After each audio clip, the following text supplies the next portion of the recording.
We understand yesterday you met your counterpart from the DRC under the mediation of the Congolese Minister of Foreign Affairs, specifically discussing about what is happening in the eastern part of the DRC, regarding the security and safety and so on and so forth. Could you shed more light on the specific, points that you undertook during this particular meeting with your counterparts? This was the second ministerial meeting under the Rwanda process between the Democratic Republic of Congo and the Republic of Rwanda under the mediation of the Republic of Angola. The first meeting took place on 21st of March in Angola, and also followed consultations between heads of state of the three countries. And yesterday, yes, we spent around 20 hours discussing the situation in Eastern DRC, and then we agreed that there is a need for a ceasefire between the parties in conflict in Eastern DRC, and this ceasefire will enter into force on the 4th of August at midnight local time.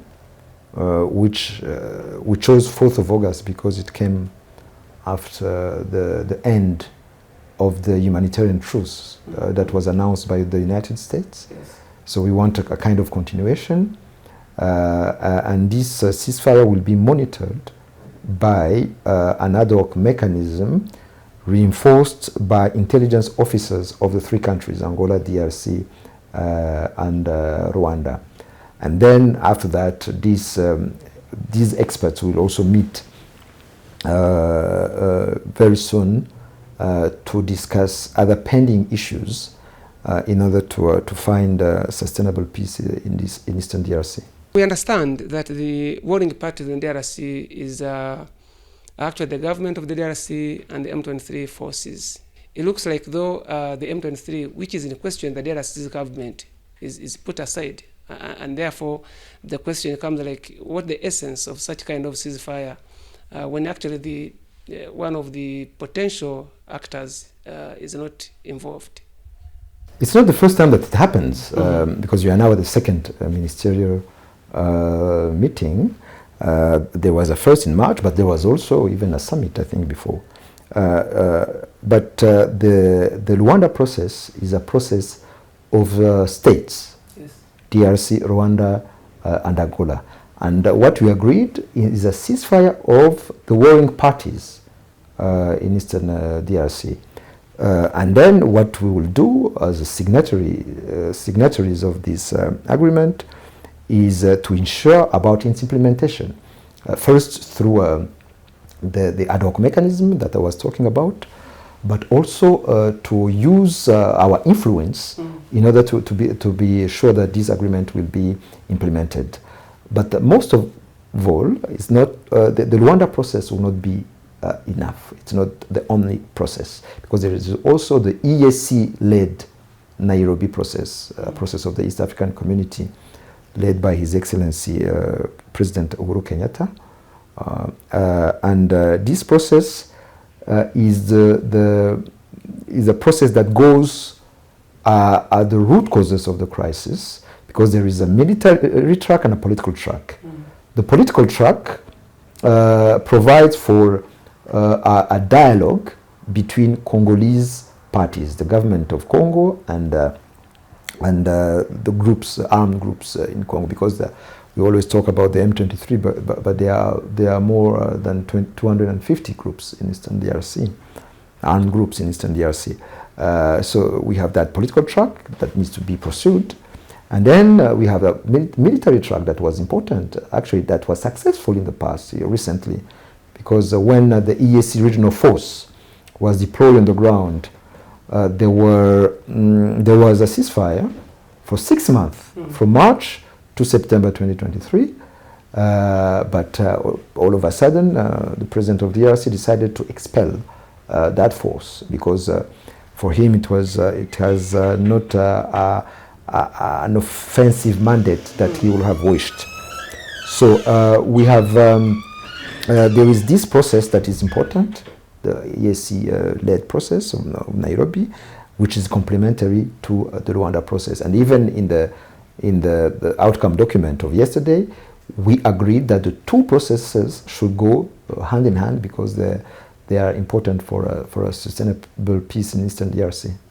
Very many people, when they hear these signings, they think that the fact that M23 is not involving in these meetings now tells that the M23 group is the de facto force, for Rwanda fighting the DRC government, because this particular force is not invited in the rooms where the conferences are taking place. What could be your take on that?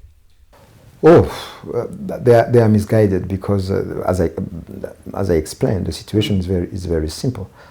The Eastern DRC is bordering Rwanda. There is a conflict in Eastern DRC with security and humanitarian consequences for Rwanda.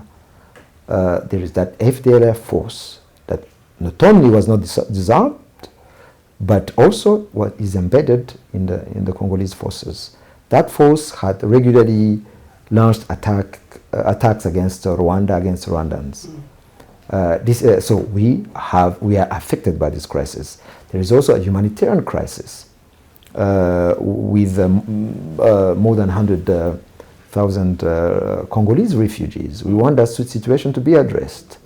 There is also those endless accusations of DRC against Rwanda. Everything happening there, it's about Rwanda. When it's Kinyarwanda speaking communities about Rwanda.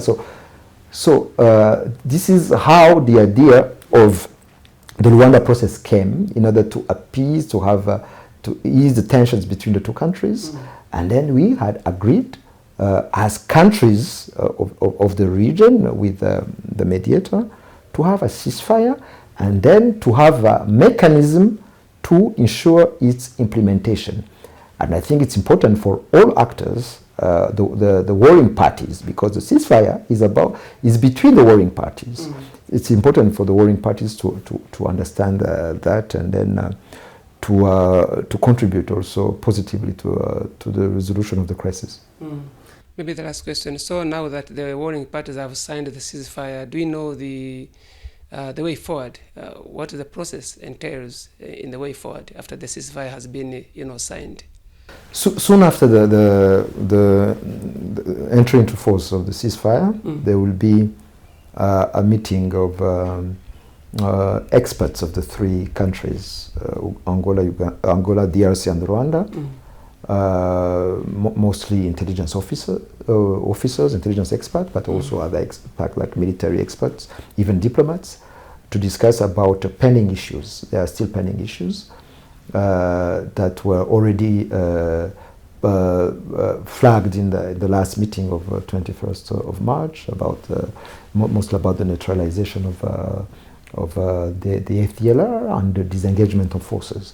So they will have that discussion about, from experts who will submit a report to the ministers, and then we have planned to meet soon to review the progress of first of all the implementation of the ceasefire, but also the progress in how we address the pending issues that will be discussed. But we should bear in mind that this will not be about the root causes in general of this crisis, because, as I said, we should also not lose sight of the Nairobi process, because this is the process that is between the Congolese government and the armed groups of Congo.